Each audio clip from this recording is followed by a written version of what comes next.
Uh, yeah. Yeah. Yeah.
Fala pessoal, Martinelli aqui, tô aqui hoje com um grande amigo, convidado, já tinha um tempo já que a gente tava marcando esse bate-papo, e hoje deu certo, a gente ainda teve que fazer alguns ajustes aí, você tá com família em casa, que eu sei, Sim.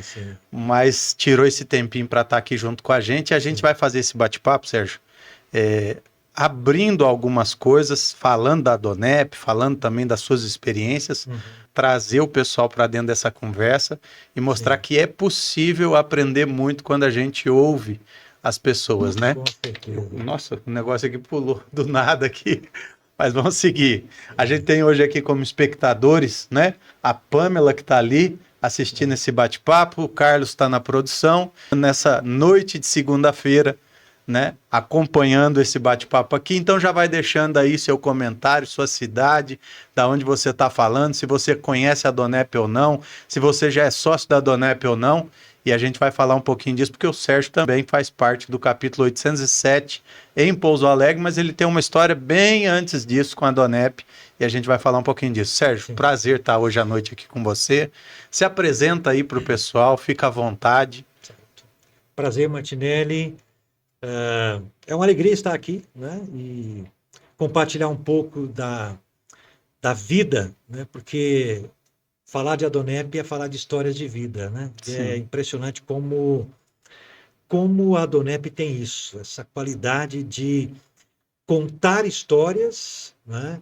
E resgatar histórias, escrever histórias novas, né? Então eu estou aqui um pouco também para contar um pouco da minha história. Meu nome é Sérgio Mota, né? Eu sou mineiro, eu nasci em Araxá.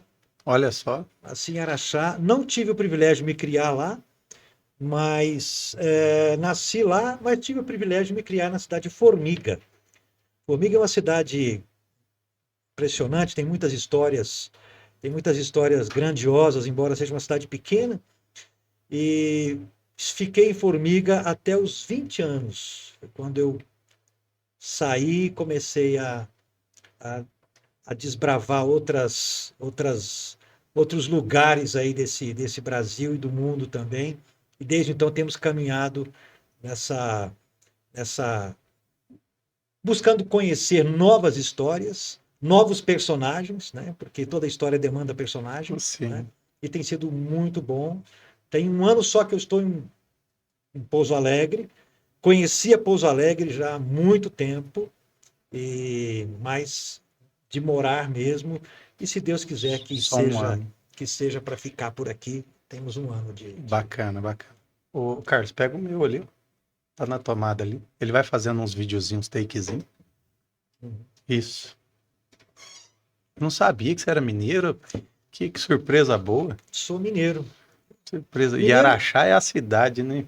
Historicamente falando, é interessante porque se você vai estudar a história de Dona Beija, Sim, a história dela se dá em Araxá, sim. mas ela nasceu em Formiga.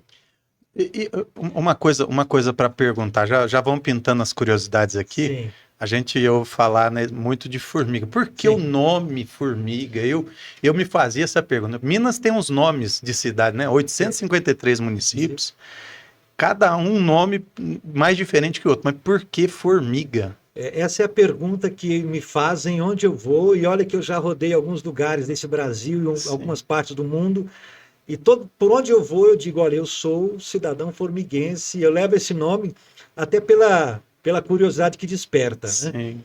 Mas tem várias histórias, né? Uhum, E que há um consenso na história é que Formiga ela é banhada por dois rios. Então tem dois rios que cortam a cidade. Chega um determinado momento em que esses rios se encontram no que é hoje o centro da cidade, que é sim. o rio Formiga e o rio Mata Cavalo. Uhum. E por ser uma região, Formiga é chamada de a cidade das areias brancas, por causa dos rios, muita areia, e esse nome ele remonta aí mais de 170 anos atrás, né? Uau. Então ele remonta aí os tropeiros, os viajantes que passavam por ali, indo para o Triângulo Mineiro, voltando com cargas ali de açúcar. E Formiga era, na época, um lugar muito bom para se parar, porque você tinha água fresca, água limpa, e você tinha um ótimo lugar para descansar, passar a Sim. noite, né? E tornou-se o lugar dos Era a encontros. parada obrigatória do Era, tropeiro. só que também, né, tinha muita formiga naquela, como tem hoje, né? E Sim. numa dessas paradas aí, acordaram no outro dia com as cargas tomadas de. E Sim. aí esse ficou sendo referencial como aquele lugar das formigas. E onde é que nós vamos parar? Onde é que nós vamos Lugar da encontrar? formiga. E daí surgiram outros nomes, São José, né? Mas o que acabou ficando mesmo no final das contas foi Formiga. Rapaz, que interessante. E é legal você falar disso, porque assim, eu já falo, né? Eu já me pergunto a respeito É, do nome da cidade já tem um tempo. sim, A gente pensa muito na expansão da Donep, inclusive para sim, aquela região, e é bom sim, saber, né, sim, que sim. você tem aí Ah, essa abertura lá, mas é interessante porque assim, são dúvidas que a gente vai trazendo, né? sim. E a gente, num dado momento, a gente encontra alguém que pode responder, né? É verdade. Ah, você comentou também, Sérgio, a respeito de Araxá. Araxá é muito conhecido, né, de forma na literatura e tudo, mas qual que é a grande riqueza de Araxá ali para o Brasil, né? O que Araxá traz de mais rico para o Brasil ali? Olha, Martinelli, a minha experiência de vida com Araxá foi muito Sim. pequena, eu era muito novo. Mas Araxá, ela é conhecida historicamente, né? Você tem aí contos, você tem novelas que foram Sim, gravadas lá, sim. que contam a história. Até a curiosidade que eu gosto de lembrar de Araxá é que no ano que eu nascia, Aham. a Dona Beija ia de Formiga para Araxá. E pouco tempo depois, minha família vinha de Araxá para Formiga. Então a gente acabou assim, passando pelos caminhos aí, trocando a cidade, Sim. né? Eu não tenho uma palavra específica sobre Araxá. Sim. No tempo de conhecimento e crescimento foi Foi mais muito curto Formiga, ali em foi muito Araxá curto, e foi mais formiga. Formiga e região ali, né? Muito bacana. Falando da tua experiência profissional, Sérgio, né? O Sérgio profissional. Eu sei que o Sim, Sérgio domina aí diversas coisas aí, a gente conversa e é legal sentar para conversar com pessoas como você que dominam aí diversos assuntos, mas a sua experiência, para que área você dedicou a sua vida profissional? então, eu comecei a trabalhar muito cedo, né? Uhum, Como era normal na nossa infância aí na década de 60, 70, né? Eu comecei a trabalhar com 14 anos de idade, já com carteira assinada. legal. E tudo, juizado de menores, assinando com a presença do meu pai, havia todo um acompanhamento. Mas eu comecei trabalhando, no meu primeiro emprego, eu fiquei 5 anos naquela empresa. Eu comecei trabalhando como auxiliar de escritório. E aí você começa a conhecer as pessoas da cidade, bancos, né? E outras empresas. E aí comecei a viajar pela própria empresa. Eu fiquei 5 anos nessa empresa, trabalhando na parte de contabilidade, parte contábil e também parte de cobranças. Ajudava em vendas também. Era uma fundição que Uhum. vendeu produtos aí para várias partes do Brasil, inclusive. Era a época de arado agrícola, né, arados, esses tampões de bueiro de Sim, água, de sim. luz, né? Então isso vendia para São Paulo, Rio, E vendia as para várias cidades cidades. tudo em franca expansão, né? E precisando disso, por fim eu acabei até viajando, comecei a viajar fazendo as cobranças da própria empresa, até que então eu tive uma proposta de trabalho que foi aonde eu dediquei a minha vida a partir dos 20 anos.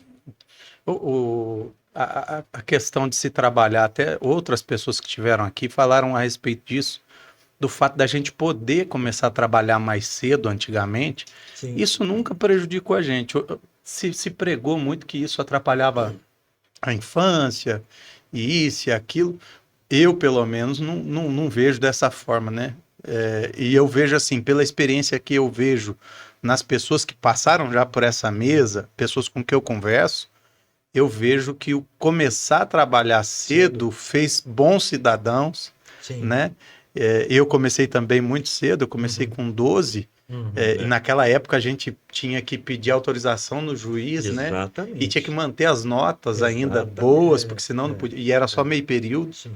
né? Aham, E sim, eu vejo como que isso construía responsabilidade, construía coisas sim, importantes, valores importantes, sim, que a sim. gente viu se perder depois, né, Sérgio? Infelizmente, né, eu vejo que eu também sou favorável, eu não sou favorável aqui a esse trabalho explorador, né? Sim, É óbvio, ninguém é. Se a gente vai falar sim, realmente dos fatos, ninguém é a favor da exploração. Por outro lado, também, eu penso que às vezes há uma proteção da criança que é meio exacerbada, porque tira aquela beleza da conquista exato. em cada fase da vida. Então, por exemplo, eu tenho lembranças da minha adolescência, juventude, por exemplo, o primeiro relógio que eu comprei. Sim, E com eu o comprei seu com dinheiro. o meu dinheiro. Entende? Eu consigo lembrar desse relógio. Né? Sim. Eu tenho lembrança da primeira bicicleta. É uma memória Né? construída a partir daquele suor, daquele primeiro trabalho. Porque faz diferença. Né? E se você me permitir, eu Pode vou ficar à contar uma vontade. história da minha filha. Fica à Né? Minha vontade. filha que está me visitando agora, essa semana, ela, meu genro e meus 3 netinhos estão em casa me visitando. A minha filha ela devia estar com seus 11 para 12 anos de idade. Na época, nós morávamos em Foz do Iguaçu, Uhum. minha andança. E ela chegou para mim um dia e disse: pai, compra para mim uma máquina fotográfica. Ela sempre gostou muito de fotografia. E foi bem Sim. naquela época que saíram aquelas máquinas, As as Kodak, Kodaks, e aí. que tinha amarela, vermelha, azul. E ela, fascinada com aquilo, sempre gostou de falar: compra para mim uma máquina daquela. E eu olhei para ela e falei: filha, vai trabalhar, vai ganhar o teu dinheiro. É impensado, né? Mas eu Sim, fiz isso. Eu estou falando o que eu fiz, né? sim, E ela olhou para mim e falou: pai, mas eu sou uma criança. Como é que eu vou ganhar dinheiro? Como é que eu vou trabalhar? Eu falei: filha, pensa. Comece a ganhar alguma coisa. uhum, E aí ela foi até a mãe dela e a mãe vendia esses produtos, Avon, essa coisa, esses sim. produtos. E ela pegou uma revistinha da mãe, fez uma parceria com a mãe e ela vendia os produtos dela na escola. Foi fazer a comissão dela. No colégio. E ela foi juntando o dinheirinho dela, foi juntando o dinheirinho dela. E eu perguntava: filha, como é que está aí como é que está o caixa? Ah, estou juntando, tem que receber da fulana, tem que receber. E aí ela pegou um dia, eu me lembro que ela pegou o irmão dela num sábado à tarde, e eles foram para a nossa varanda lá e começaram a desenhar, fazer vários desenhos. Nossa rua era uma rua bem tranquila, e a vizinhança toda conhecida, e eles saíram de porta em porta batendo para vender os desenhos. Legal. E os vizinhos compraram os desenhos deles. O fato é que chegou um dia, ela chegou para mim e disse: pai, eu quero muito uma máquina. Compra a máquina para mim. Falei, filha, quanto de dinheiro você tem? Eu não tenho tudo ainda. Falei, mas quanto você tem?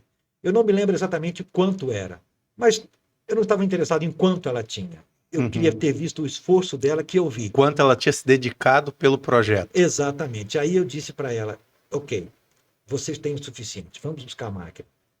E eu me lembro que quando eu comprei aquela máquina, que ela pegou aquela máquina na mão, para você ter uma ideia, ela tinha 20... Olha, é capaz de nós termos essa máquina até hoje em casa guardada, Sim. porque aquela máquina custou o suor dela. Eu né? tenho algumas ali de recordação ali. É. Deve ser uma das que eu conheço. Pode ser, pode ser. Mas a experiência para ela foi muito rica, porque o zelo que ela tinha com aquela máquina, o quanto ela usou também, quantas fotografias, quantas fotos ela tirou.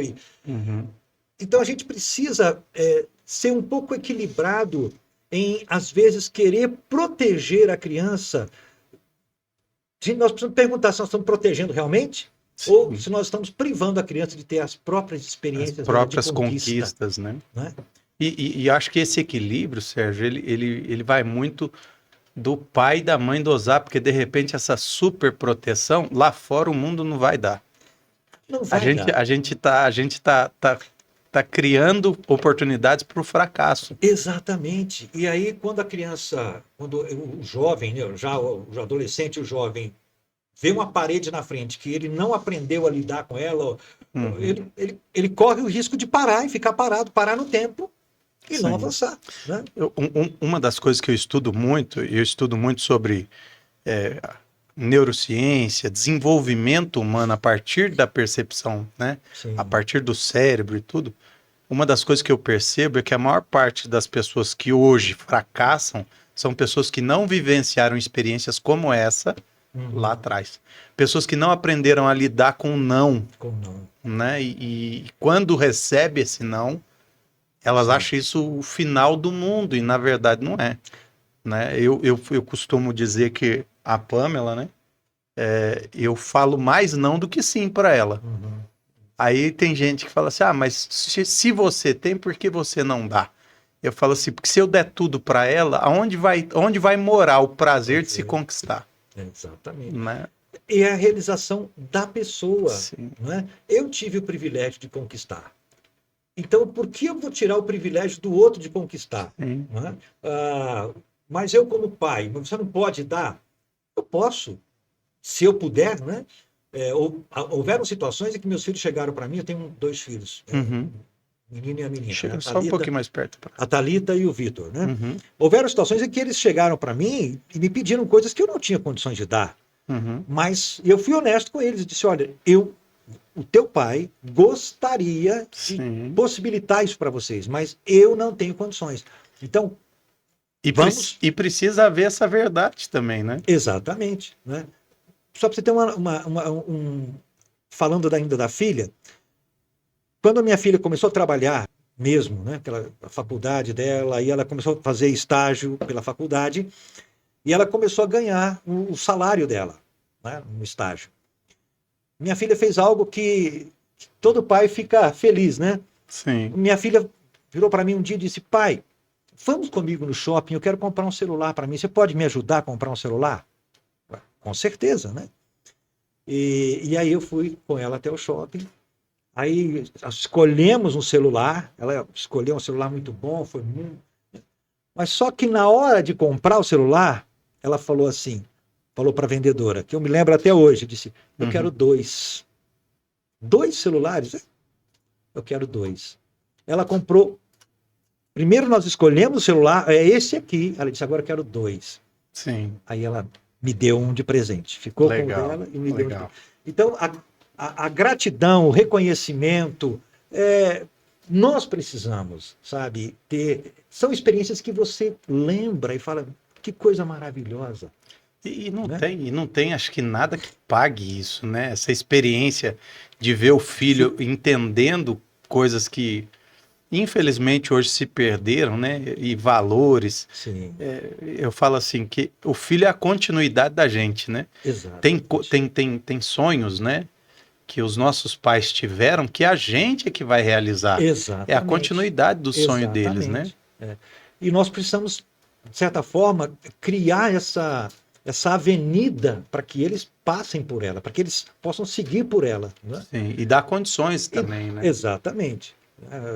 Eu, na minha trajetória, eu não tive condições de fazer, de dar tudo que eu quis para os meus filhos, tudo que eu desejei. Eu creio que a maioria dos pais, né?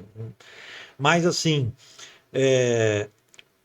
eu me esmerei em alguns pontos fundamentais. Uhum. Um deles foi estudo, Sim, né? Foi estudo. Que eles estudassem, pelo menos que eles chegassem até a faculdade, tivessem a profissão deles, o rumo deles, e dali eles pudessem, então, seguir por sim. conta própria, né?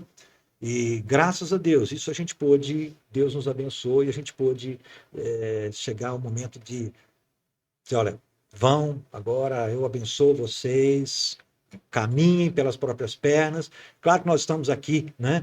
Não tem como, filho é sempre filho, Sim. né? E filho vai ter 100 anos, se for filho, continua sendo Exato. cuidado Sim, e tudo. sim. Eu tenho 43, a minha mãe liga para saber todo dia como que eu tô, Pois é. né? Eu acredito que esses dias de visita aí estão mais ou menos assim também, né?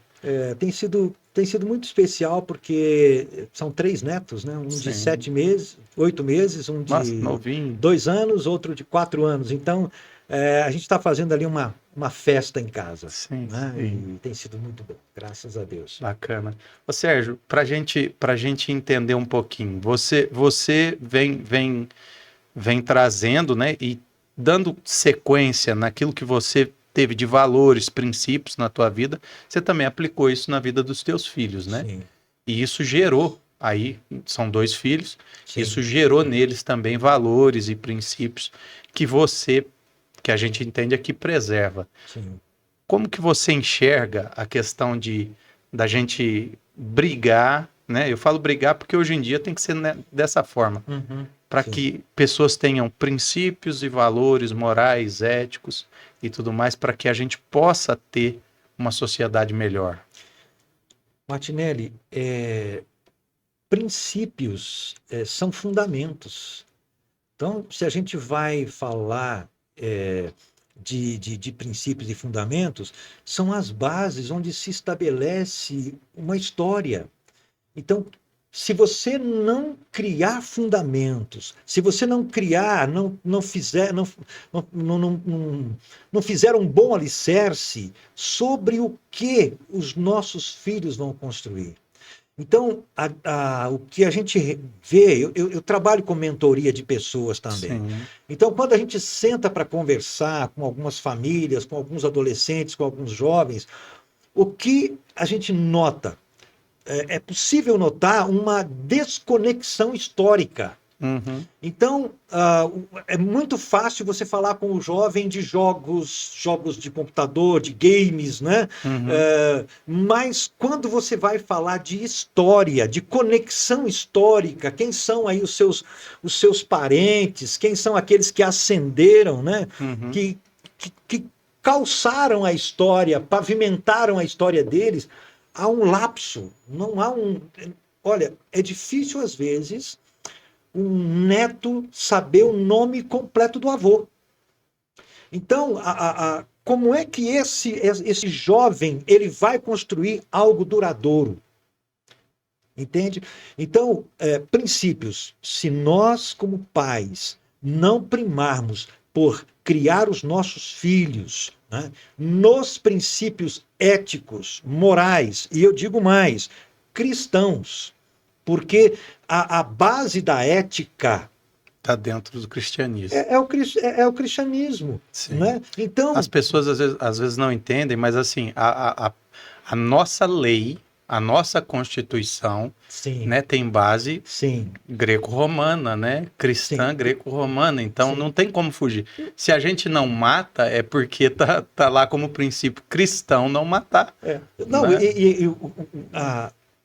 Qualquer pessoa inteligente, Sim. ele vai olhar para um princípio, né? Olha, não matarás. Uhum. Ele vai olhar para o princípio e dizer, olha, isso é cristianismo. Cristianismo é Ele tem esse princípio ético de não matar, de não tirar a vida do outro. Sim. Porém, a coisa mais linda ainda, é mais preciosa, porque quando Jesus vem, ele corrige aquilo que a sociedade judaico-cristã entendia como aplicação desse não matarás. Porque Jesus diz para eles: olha, vocês entenderam, mas precisam melhorar isso aí. Vamos aprimorar isso aí, porque não é só não matar, porque não matar eu passo do seu lado e nem olho para você. Para mim você é uma pessoa indiferente. Eu não... Aí Jesus vem e diz: não, não é assim. Não matarás quer dizer que você, além de não ofender a vida do outro, você vai se importar com o outro de tal modo que ele se sinta vivo para você. Porque às vezes nós matamos a pessoa sem tirar a vida dela. É ir muito além, né? Exatamente. Que coisa melhor do que isso? Sim. Né? Eu vou pegar um gancho aqui do que você falou, que eu acho muito importante a respeito da conexão com a história, né? Sim. Eu lembro de ter lido e já estudado também nesse sentido, que os povos, né, antigamente tinha a questão de se dominar, né, espaços, territórios e tudo mais. E o romano, ele tinha isso, o romano sempre estudou muito, sempre se desenvolveu muito. Ele fazia o quê? Quando ele dominava um determinado território, a primeira coisa que ele fazia era essa desconexão. Sim. Ele desconectava as pessoas que ficavam ali da própria história. Então, a partir de agora, vocês falam a nossa língua, fazem conforme os nossos costumes e tudo, e desconectava ele da história dos seus antepassados para morrer aquela cultura, aquela língua, né, e tudo mais, e começava a partir dali. E isso era uma tática de guerra. Sim. Era uma tática de conquista, de espaço, de território, né? Sim. E isso acontece muito hoje, né? As pessoas vão se desconectando, mas não é nem imposição. Não. Né? É automaticamente... É uma sedução, eu diria. Exatamente. Né? As pessoas vão sendo seduzidas a entrar, a absorver novas culturas, né? Criar novas tribos, né? E novos clãs, vamos dizer assim, clãs modernos. E quando vêm, estão completamente desconectadas do seu clã original. Sim. E sem perceber, vão enfraquecendo a sua... Não só enfraquece a sua cultura, mas enfraquece a própria saúde. Sim. Quem não tem história, quem não tem lastro, a questão da vida é que, enquanto a gente está no movimento, a gente não para muitas vezes para refletir. Mas a vida não é só movimento. A vida ela tem o tempo de reflexão. Sim. E é quando eu paro para refletir é que eu começo a ver a perceber o que eu construí ou não. E dependendo do que eu construí, eu tenho lastro para seguir em frente. Sim. A gente se pegasse nessa seara que a gente ia a noite toda, né? É verdade. Mas eu quero falar um pouquinho mais do Sérgio, né? Você comentou aí a respeito da tua passagem por Foz do Iguaçu. Sim. Né? A gente conhece lá, principalmente o mineiro conhece lá com as vias turísticas, né? Sim. Né? E tudo mais. Conta um pouquinho da tua experiência, a tua passagem por Foz, né? E o que você pode trazer aqui para a gente daquela região. Então, em Foz do Iguaçu, eu fui convidado para ir para lá para trabalhar com gestão de escola teológica. Então, eu trabalhei em Foz do Iguaçu durante 7 anos como diretor acadêmico de uma escola teológica. Legal. Foi uma experiência muito boa, porque na fronteira em Brasil-Paraguai, né? E ali tá tudo muito perto, né, Sérgio? Porque é uma ponte, né? É uma ponte que divide tudo. É uma ponte, né? E então, com isso a gente teve muito contato com outras culturas, né? Você olha para Foz do Iguaçu, são mais de 50 culturas aglomeradas ali na tríplice fronteira. Eu estou colocando 50 aqui, mas nós chegamos a fazer uma pesquisa certa vez, deu muito mais de 50. Eu estou sendo objetivo aqui para não alterar muito. Né? Só para dar aquela arredondada. Exatamente. Então, porque é um encontro de povos. Né? E então, naquela fronteira, culturalmente, é um espaço muito rico para se crescer, para se conhecer, para provar um pouquinho de boa parte do mundo. Você tem ali os árabes, você tem ali os chineses, você tem ali os Tem judeus, muito você chinês tem lá? muito chinês. Ô, Muito, Carlos, muito. só corrija essa câmera aqui pra mim, porque eu acho que tá ali, ó. Parece que ela tá mais, tá aberto do lado de lá e fechado do lado de cá. Ó. Não repara não, Sérgio, que eu sou meio,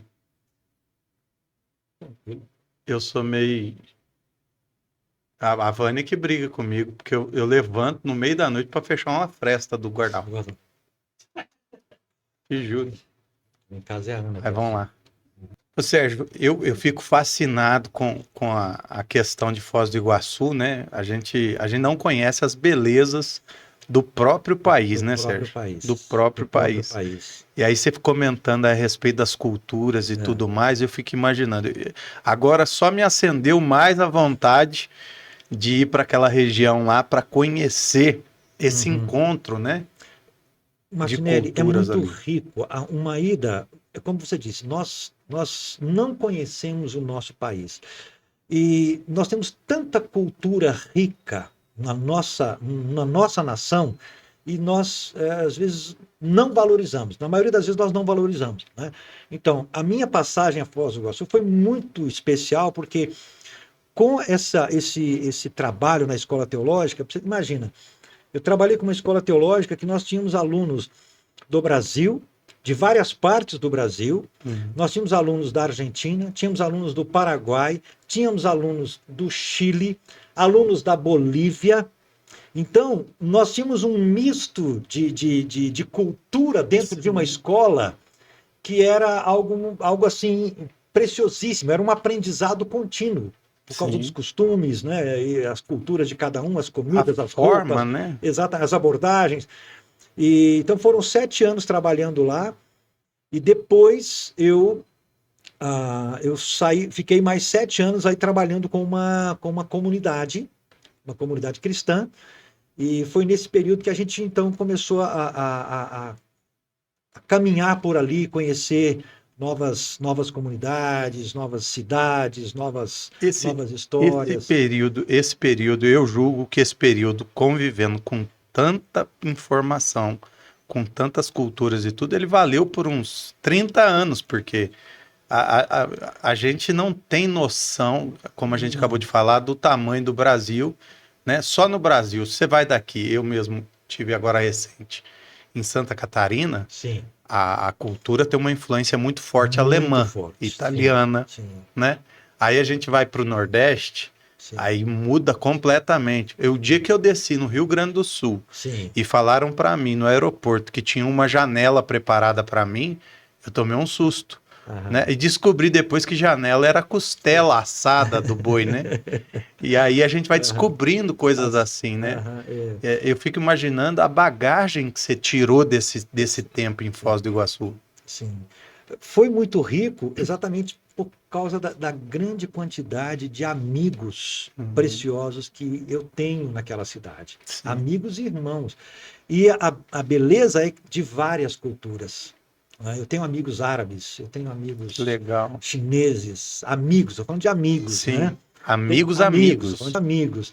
Né? Sem falar os queridos brasileiros, né? Sem falar os paraguaios, amigos argentinos. Então, esse período ele possibilitou toda essa condição de crescer culturalmente, a língua, né? Sim. Não tem como. Você mora na fronteira, você acaba falando um pouco de espanhol e cantando as músicas. Realmente foi um período muito especial. Muito legal.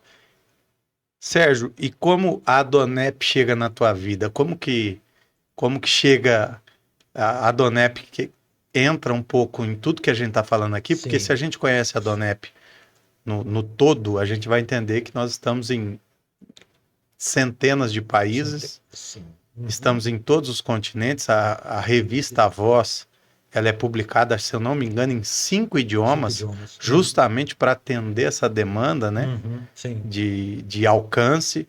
Como que você conhece a Adonep? Como que surge o primeiro contato com a Adonep? Meu primeiro contato com a Adonep foi em Foz do Iguaçu. Num primeiro momento, eu conheci várias pessoas, e depois se tornaram meus amigos, que eram membros da Adonep. Uhum. Mas até então, a nossa amizade ficou de ouvir falar, de conversar sobre a Adonep e assim por diante. Eu tive, num momento desse meu tempo em Foz do Iguaçu, eu fui convidado para fazer um outro trabalho no Rio de Janeiro. Então, eu fiz uma mudança de Sim. Foz do Iguaçu para o Rio de Janeiro. E fiquei, na verdade, 11 anos no Rio de Janeiro. Lá também trabalhei com escola teológica, Sim. trabalhei com uma outra comunidade cristã. E a nossa sede da Donep está no Rio. Está lá no Rio. Passei várias vezes na Ali em frente da frente. sede ali, porque minha tia morava em São Gonçalo na época, Sim. e eu tinha que passar em frente ao prédio da Adonep para ir até a casa dela. E nisso, depois desses 11 anos, eu tinha uma dívida com o Foz do Iguaçu. Quem me abraçou mesmo foi a Adonep. Olha que legal. Então, foi o lugar onde eu comecei a me tornar membro ali, participar, agora efetivamente.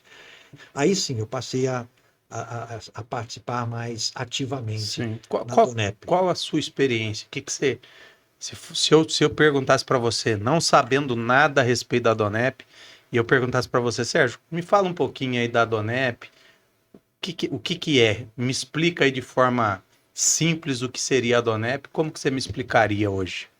Então, eu chego em Foz do Iguaçu, aí num contexto sozinho, e tinha morado em Foz do Iguaçu, mas há 12 anos atrás, então, é claro, muita coisa muda, pessoas mudam de lugar, né? Mudam da cidade, e eu encontrei sim muitos amigos, porém a instituição que eu trabalhava já estava num outro nível, num outro patamar. Sim. Por mais de uma década que eu estive fora. E eu sempre tive essa necessidade, esse desejo de andar juntos, de amigos.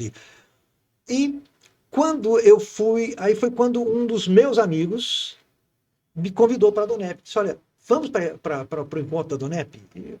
Vamos. E o que eu encontrei lá, além do amigo que me convidou, eu encontrei uma acolhida que foi irrecusável. A maneira como eu fui acolhido, a maneira como eu fui atraído para estar ali com os demais membros da Adonep, que hoje são meus amigos também, foi o ponto mais forte, porque eu me senti acolhido. Quando você está numa fase de recomeço num lugar, não é? Você está numa fase de fragilidade. Né? Você tá observando tudo. Mas você não tinha amigos lá? Amigos, sim, mas os amigos também têm sua vida, têm sua história, têm suas obrigações. Não dá para ficar. Né? E depois eu tenho que tocar minha história também. Eu preciso tocar minha história de uma base. E a Adonep, nesse período, foi para mim a base fundamental para que eu pudesse... diríamos assim, seguir em frente, não só seguir em frente com sucesso. Que bacana, que bacana.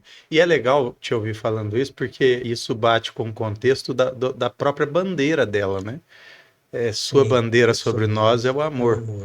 Então, você falando sobre essa acolhida, né? Sobre a forma com que você pôde ser recebido ali e retomar, né? Depois de uma década, mais de uma década distante ali. Sim. E tudo mais, mostra o quanto é importante isso. Eu tenho relatos de empresários, de pessoas em diversas áreas, que eles se sentiam exatamente assim. Eu tive até uma experiência de ouvir que ele falou para mim assim, Martinelli, como empresário, eu sou muito bem sucedido, mas eu não tinha amigos, eu não tinha pessoas, e eu sentia essa necessidade. Eu não encontrei em outro lugar. Isso. A diferença é porque na Adonep, o que você encontra? Você encontra pessoas que estão vivendo o que você está vivendo. Exato. Né? Então é diferente, porque a experiência do outro, ela é a história do outro, ela acaba te ajudando. Às vezes nós ficamos muito presos na nossa história e não temos receio de abrir, ou temos receio de ouvir o outro, mas a Adonep, ela faz isso. Primeiro, ela nos atrai, nos delega, né, nos outorga uma confiança. Sim. Porque a maneira como isso é feito é ouvindo a história do outro. Quando eu vejo que o outro passou por situações semelhantes às minhas e ele teve uma virada de chave na história dele, opa, peraí, isso tem a ver comigo. Eu estou me identificando com algo assim. As histórias não são necessariamente as mesmas, mas as situações, né? São muito situações semelhantes. São muito semelhantes. E é justamente aí que a gente começa a perceber que nesse meio aqui tem histórias que contribuem com a minha história, e eu começo a descobrir que a minha história também pode contribuir com a história dos outros. Exatamente. É o que você começa falando aqui, né? O fato de contar histórias, né? E essas histórias vão se conectando à minha própria história. Sim. E vai me ensinando, né? A gente vê ali muitas pessoas que às vezes vão a um jantar da Adonep, participam de algum evento da Adonep e chega no final e fala assim, rapaz, o que ele falou ali faz sentido para mim.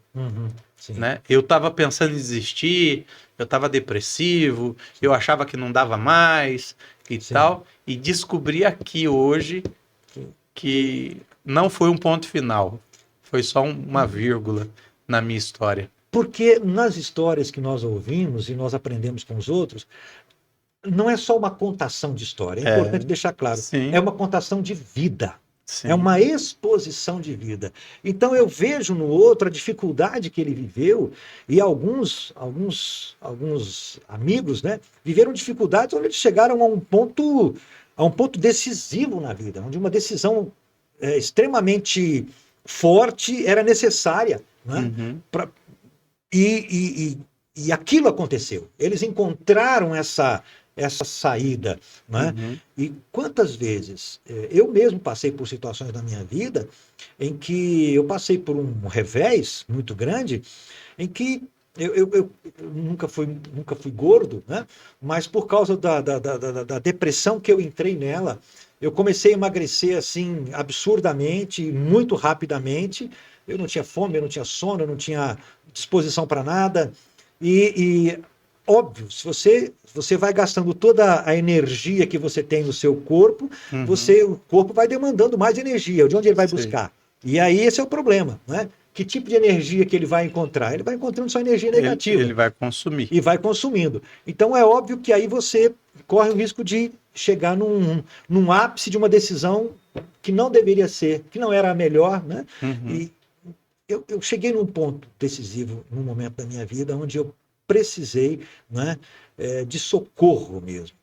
E ali eu pude descobrir, né, que quando a gente olha para cima, né, olha para cima, a gente vê que tudo aquilo que a gente ouviu ou está ouvindo agora das histórias que estão sendo contadas ali é verdade.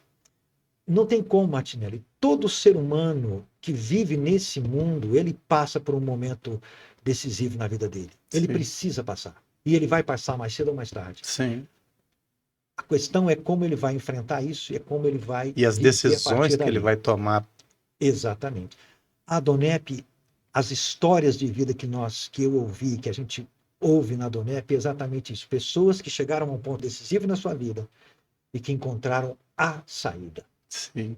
E isso influencia nas nossas decisões, né? Com certeza. Influencia em tudo. Sim. Influencia em como eu vou viver vida familiar. Sim. Se influencia positivamente como eu vou viver vida familiar, vai influenciar positivamente como eu vou viver vida empresarial. Sim. Porque quando eu saio de casa feliz para ir para o trabalho, eu chego no trabalho feliz. Se eu chego no trabalho feliz, na empresa feliz, o dia já é completamente diferente. E olha só para você ver, bate muito com o que eu acompanho do pessoal que faz parte da Donep aqui no sul de Minas. Eles mudaram a vida em casa, mudaram a vida na empresa, mudaram a forma com que eles viam os seus colaboradores na empresa, mudaram os resultados da empresa, Sim. mudaram o faturamento, e aí é uma sequência de coisas que vão acontecendo, né?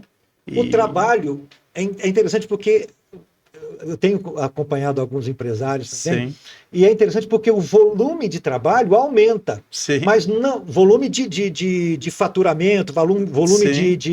digamos assim, de movimento, mas não o volume de cansaço. sim. Muito pelo Porque- contrário, parece prazeroso agora. Exatamente. Até porque antes a perspectiva era tudo depende de mim, eu tenho que fazer tudo. Uhum. Se eu não fizer, ninguém vai fazer. Né?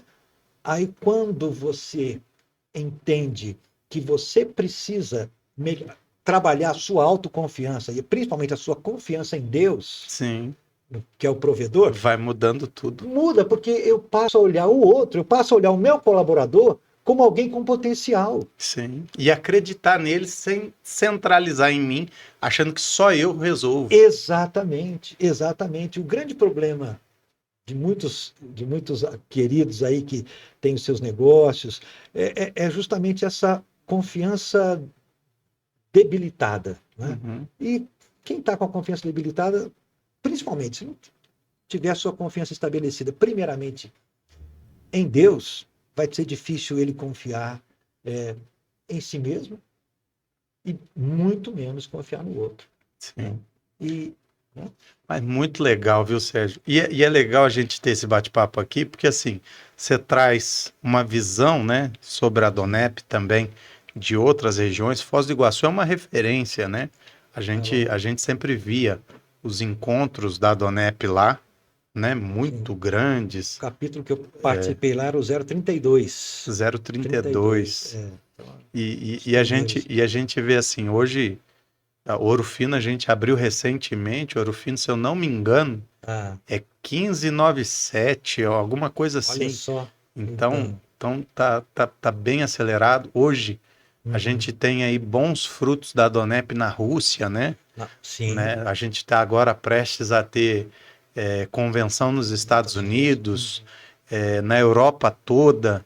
Sim. E os próximos, nessa semana mesmo, a gente vai ter jantares aqui em Itajubá, né, próximo de Pouso Alegre, e também em São Lourenço, que é a Olha região só. do Circuito das Águas. Certo. Ambos os jantares vão ser feitos aí com preleção de um advogado tributarista, né? Certo. Um escritório, né, nesse sentido, mas é o Dr. Wesley, que inclusive hoje ele traz essa modalidade aí para franquear, né, esse tipo de trabalho. Certo. E é um cara assim com uma experiência também bem bacana e vem trazendo aqui para a região não só a história dele, como a experiência profissional dele. Okay. Eu acho que a pessoa que vai num jantar da Donep, ela acaba encontrando, né, um misto de tudo, porque tem a comida boa, tem um network poderosíssimo, porque você encontra pessoas de diversas áreas, tem a experiência profissional e empresarial, e tem essa conexão com a história que ensina, né? Você tem uma mentoria, né? Pelo preço de um jantar. Pelo preço de um jantar, porque eu diria assim, a beleza da Donep é justamente as pessoas que vão ali e compartilham suas histórias, eles compartilham, ou seja, ao ouvi-los, eu posso poupar muito das minhas frustrações ou dos meus prejuízos, ouvindo alguém que já fez, que já aprendeu, que está interessado em compartilhar comigo, em repartir comigo da experiência de sucesso dele. Porque a beleza também de ouvir, né, esses depoimentos, de estar com esses queridos, é que eles não têm receio em repartir o sucesso deles. É difícil você querer repartir sucesso e sem cobrar. Sim, sim. Então é uma mentoria, como você disse, pelo preço de um jantar. E outra, você ainda come o jantar ainda, que é excelente. Eu vejo muito nos jantares algo muito interessante, que chega no final desse jantar, muitas dessas pessoas fizeram negócios, muitos se conectaram a outras pessoas que Sim. têm contatos muito interessantes, mas eu vejo ali ao final que começam grandes amizades, né? Grandes laços ali de amizade começam em jantares da Donep. Sim. Eu fico às vezes até impactado com isso, porque assim, muitos dos meus amigos hoje, Sim. né, eles são de dentro da Donep. Porque você E tem isso interesses comuns, construiu, né? isso Você tem interesses construiu, e comuns. aprendizado, rapaz. Exatamente. Porque daí eu vou aprendendo, tipo assim, tem mesas que eu sentei através da Donep, Sim. que eu pagaria aí uns 40 mil para sentar, Uhum, né? entendi. E Entendi. sentei pelo preço de um jantar. Entendi. Sentei Entendi. jantando, aí contando, aí de Uhum. repente surge aquela dúvida, mas como é que você faria, né, na situação Sim. assim? Aí a pessoa na maior tranquilidade, porque ele já viveu aquilo ali. Exato. Martinelli, é assim, faz a diversificação assim, faz o investimento assim, tal, tal. E ali resolve um problema que às vezes eu levaria anos, né, para encontrar Sim. uma saída, e numa conversa a coisa flui, né? Exato. Exatamente porque os interesses são comuns, né? E há um interesse maior, que é o interesse comum, e que é o interesse que une cada membro da Donep e cada novo membro, que Sim, é exatamente querer ver o bem do do outro. outro. Né? Exatamente. Então, por quê? Porque na Donep, o que nós aprendemos? Que se você vai bem como um empresário, Sim, eu também vou bem. sim. Porque o seu sucesso. E nós vamos caminhar junto trilhando sucesso. Exatamente. Porque nós vamos continuar amigos, Sim. nós vamos continuar trocando experiências. E vamos desfrutar disso. Exatamente. E aquilo que você está crescendo, aprendendo e crescendo nesse aprender contínuo, nós vamos repartir isso, nós vamos trocar, né, ideias aí. Muito bom. O papo está muito bom e a gente vai ter que fazer aí uma segunda etapa dele muito em breve aí. Eu quero deixar um abraço aqui pro pessoal de todos os capítulos da região, Varginha, Itajubá, São Lourenço, né? Itajubá e São Lourenço, que a gente vai ter jantar agora. E toda a região, né? Pouso Alegre, que é o nosso capítulo aqui de origem, capítulo 807. Mas nós temos, né, a Donep espalhada no Brasil todo. E de repente você está assistindo a gente. E aí você se pergunta, mas eu estou em São Paulo, eu estou em Santa Catarina. Tem capítulos da Donep aqui? Tem sim. Vou deixar aqui um link para você, né, pesquisar aí. Você vai encontrar muito provavelmente a Donep aí na tua região, provavelmente na tua cidade. E nós temos a Donep também, né, fora do país. A Donep nasce nos Estados Unidos em 52, mas ela chega ao Brasil em 77. Hoje a sede da Donep, né, internacional, ela é no Brasil. O nosso escritório está lá na Barra da Tijuca, nossas convenções acontecem na Barra da Tijuca e acontecem eventos, né, jantares, coquetéis, chás para mulheres, né, no Brasil todo, no mundo todo. Sim. E você com certeza vai encontrar aí um pedacinho da Donep próximo de você, em qualquer lugar onde você estiver. Isso. Sérgio, quero muito te agradecer pela conversa, por esse tempo, né? Deixou lá os netinhos, filho e tudo, veio aqui para sentar com a gente, para fazer esse bate-papo. Agradecer você por esse tempo, porque eu costumo dizer que tempo é prioridade e é a moeda mais cara que nós temos para dar. Exatamente. Né? E você entregou isso para a gente hoje, nós entregamos isso para as pessoas que estão assistindo nessa segunda-feira à noite, e eu quero muito te agradecer. Eu que agradeço, Martinelli. Como é bom poder compartilhar história, né? Então, é um prazer estar aqui.